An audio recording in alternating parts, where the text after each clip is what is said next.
नमस्कार, मैं रामकृष्ण द्विवेदी। आज का वीडियो हमारा कक्षा 10 के लिए है। कक्षा 10 में राम वृक्ष बेनीपुरी जी का पाठ बाल गोविंद भगत कहानी चल रही थी, जो पिछले वीडियो में समाप्त हो गई। आज हम एक नया चैप्टर लेकर आए हैं काव्यखंड से। काव्यखंड का दूसरा पाठ है तुलसीदास। तुलसीदास जी ने राम लक्ष्मण परशुराम संवाद लिखा है, जिसका कुछ अंश हमारे आपके कक्षा 10 के लिए लिया गया है। हम लोग उसको देखते हैं और उसमें ये देखते हैं कि क्या क्या है। सबसे पहले हम लोग तुलसीदास जी का हिंदी साहित्य में स्थान देखते हैं। चलिए पहले उसको देख लेते हैं। सबसे पहले कक्षा 10 हिंदी साहित्य काव्यखंड पाठ 2 तुलसीदास। पाठ का नाम है राम लक्ष्मण परशुराम संवाद।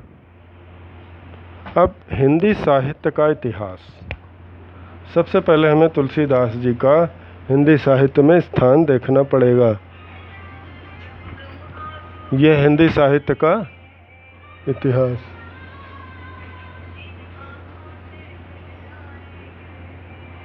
हिंदी साहित्य के इतिहास में आदिकाल, सबसे पहले काल आता है आदिकाल, दूसरा आता है भक्तिकाल, तीसरा आता है रीतिकाल और चौथा आता है आधुनिक काल। हमें आदिकाल, रीतिकाल और आधुनिक काल से कोई मतलब नहीं है। हम लोग इसको बिल्कुल नहीं टच करेंगे। हमारा संबंध सीधा है भक्तिकाल से, जो हिंदी साहित्य का दूसरा और प्रसिद्ध काल है, जिसे हिंदी साहित्य के इतिहास में स्वर्ण साहित्य का स्वर्ण युग कहा जाता है। भक्ति काल को दो भागों में बांटा जाता है, सगुण भक्ति शाखा और निर्गुण भक्ति शाखा।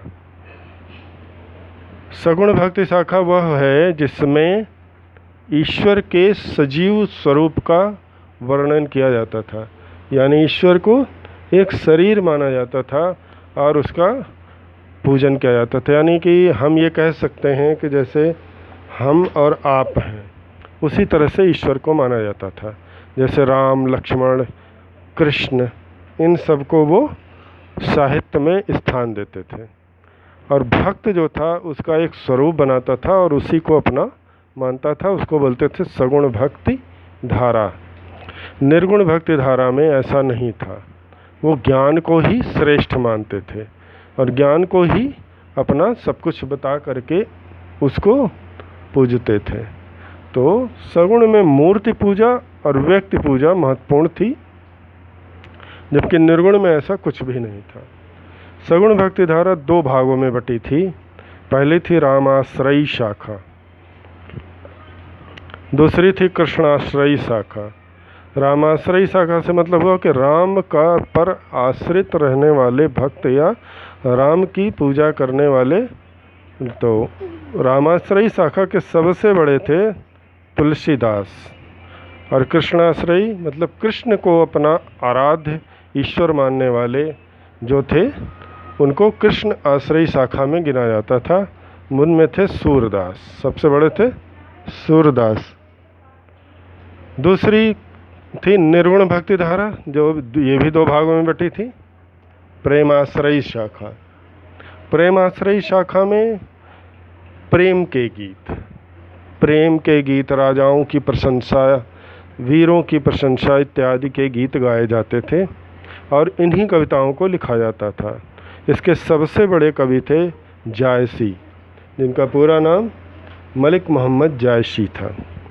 ये आपके आगरा ज़िले के रहने वाले थे। ज्ञानाश्रयी शाखा में सबसे बड़े जो कवि थे वो थे कबीरदास। कबीरदास जी को आपने कक्षा 9 में पढ़ा हुआ है। ज्ञानाश्रयी का मतलब हुआ ज्ञान को ही श्रेष्ठ मानने और समझने वाले व्यक्ति। तो जो लोग ज्ञान को ही श्रेष्ठ मानते थे और ज्ञान को ही अपना आराध्य मानते थे, उसको ज्ञानाश्रयी शाखा के अंतर्गत रखा जाता था। इसमें कबीरदास जी का महत्वपूर्ण स्थान है। अब हम लोग तुलसीदास जी के बारे में थोड़ी जानकारी ले लेते हैं, जो ज़रूरी है। ये था तुलसीदास जी का साहित्य में स्थान। साहित्य में उनका क्या स्थान था ये था। अब तुलसीदास जी के बारे में हम लोग देख लेते हैं। गोस्वामी तुलसीदास जी हिंदी साहित्य के महान कवि थे। इन्होंने आदि काव्य रामायण के रचयिता महर्षि वाल्मीकि का अवतार भी माना जाता है। रामचरितमानस का कथानक यानी कथा रामायण से ही ली गई है। रामचरितमानस लोक ग्रंथ है और इसे उत्तर भारत में बड़े भक्ति भाव से पढ़ा जाता है। इसके बाद इन्होंने एक विनय पत्रिका का भी लिखा जो इसी से ही संबंधित है। इनका जन्म बड़ा विवादित है। कुछ लोग मानते हैं कि इनका जन्म शोरो यानी सुकर क्षेत्र वर्तमान में कासगंज जो एटा जिले में पड़ता है उत्तर प्रदेश में हुआ था। कुछ विद्वान इनका जन्म राजापुर जिला बांदा वर्तमान में चित्रकूट कहा जाता है वहाँ माना जाता है। राजापुर उत्तर प्रदेश के चित्रकूट जिले के अंतर्गत स्थित एक गांव है। वहीं आत्मा राम दुबे के घर में इनका जन्म हुआ था। कहा जाता है कि इनके बचपन की कुछ बातें बता देता हूँ जो महत्वपूर्ण है। भगवान शंकर जी की प्रेरणा से राम शैल पर रहने वाले श्री अनंत राम जी के प्रिय शिष्य श्री नरहरि बाबा ने इसका नाम राम बोला नाम से बहुचर्चित हो चुके बालक को ढूंढ निकाला और विधिवत उसका नाम तुलसीदास रखा। कहा जाता है कि जब तुलसीदास जी का जन्म हुआ तो जब ये पैदा हुए तो अपने पैदा होने के तुरंत बाद इन्होंने राम राम शब्द का उच्चारण किया। इस उच्चारण से लोग अचंभित हो गए कि जन्म लेते ही वो बच्चा ऐसा बोलता है। तो इनके पिता ने इनका नाम राम बोला रख दिया। बाद में ये जिनका नाम मैंने आपको सुनाया नरहरि बाबा, इन्होंने तुलसीदास को खोजा और खोज के जिसको राम बोला कहते थे खोज करके इनका नाम तुलसीदास रखा। तुलसीदास बचपन में और अपने युवावस्था में बहुत अधिक साहित्य और ज्ञान से प्रेरित नहीं थे। कहा जाता है कि इनके पिता ने इनका विवाह कर दिया। विवाह करने के बाद ये अपनी पत्नी से इतने अनुरक्त हो गए यानी उससे इतना ज़्यादा प्रेम करते थे कि जब वो अपने मायके चली गई तो ये उसके पीछे पीछे चल पड़े।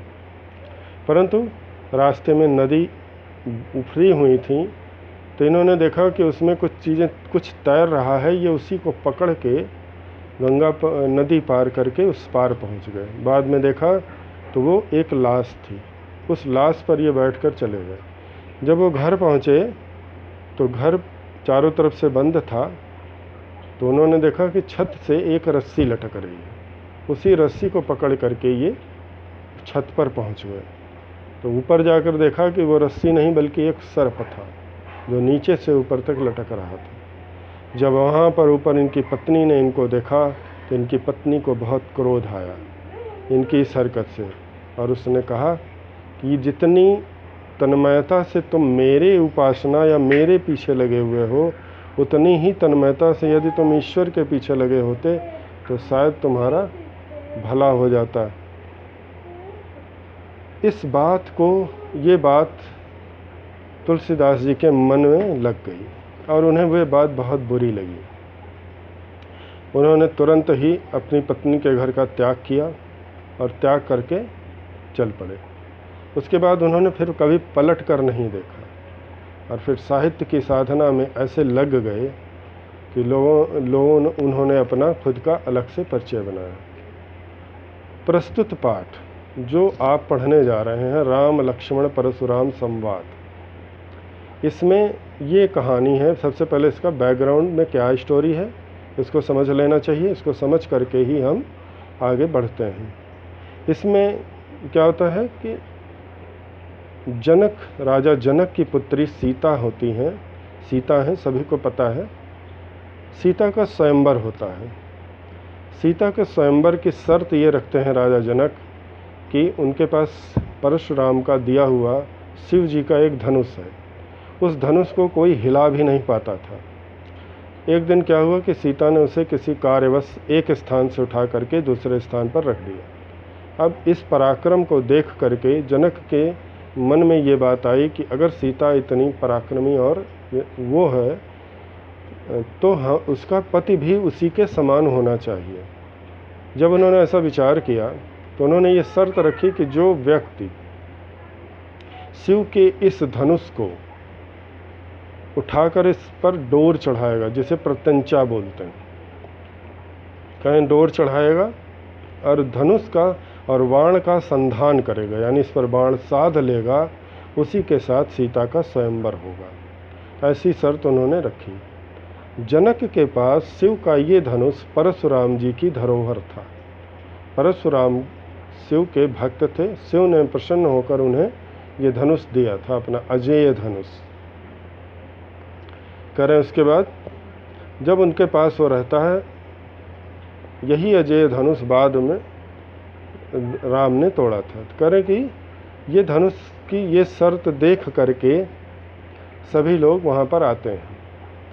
देश विदेश से राजा महाराजा सबको बुलाया जाता है, आते हैं। विश्वामित्र ऋषि महर्षि विश्वामित्र के साथ राम और लक्ष्मण भी जाते हैं, परंतु कोई भी धनुष को उठाना तो दूर रहा, उसे हिला भी नहीं पाता। अंत में सब जब हार जाते हैं तो राजा जनक कहते हैं, क्या ये धरती वीरों से खाली हो गई है? क्या कोई एक ऐसा व्यक्ति नहीं है जो इस धनुष को हिला सके? प्रत्यंचा चढ़ाना तो दूर रहा, क्या मैंने ये शर्त रख करके अपनी कन्या को आजीवन अविवाहित रहने का श्राप दे दिया है? जब इस तरह की वीरोचित बातें वो करते हैं तो विश्वामित्र उसमें से उठकर खड़े होते हैं और बोलते हैं कि हे राजन, जनक को संबोधित करके, हे राजन, एक अवसर हमारे साथ आए कुमारों को भी दिया जाए, यानी राम और लक्ष्मण को। तो राजा जनक कहते हैं कि जब इतने महान महान योद्धा इसको नहीं उठा पाए, तो ये सुकोमल कुमार जिनकी उम्र भी बहुत नहीं है, वो कैसे कर सकते हैं? तो विश्वामित्र ने उन्हें सांत्वना दी और बोला कि एक बार इन्हें अवसर अवश्य दिया जाए।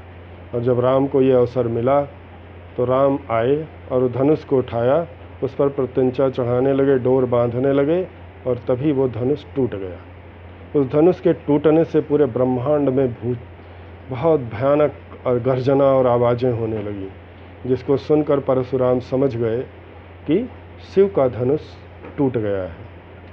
उन्हें अत्यंत क्रोध आया और उस क्रोध में वो सीधे जनक की सभा में पहुंच गए। अब हम लोग आज के वीडियो में मैंने आपको इसका पूरा परिचय दे दिया है। अगले वीडियो में हम आपको इसकी एक एक लाइन बताएंगे और उसका अर्थ बताते जाएंगे। संबंधित प्रश्न आपको PDF रूप में देते जाएंगे। तो अगले वीडियो तक के लिए धन्यवाद।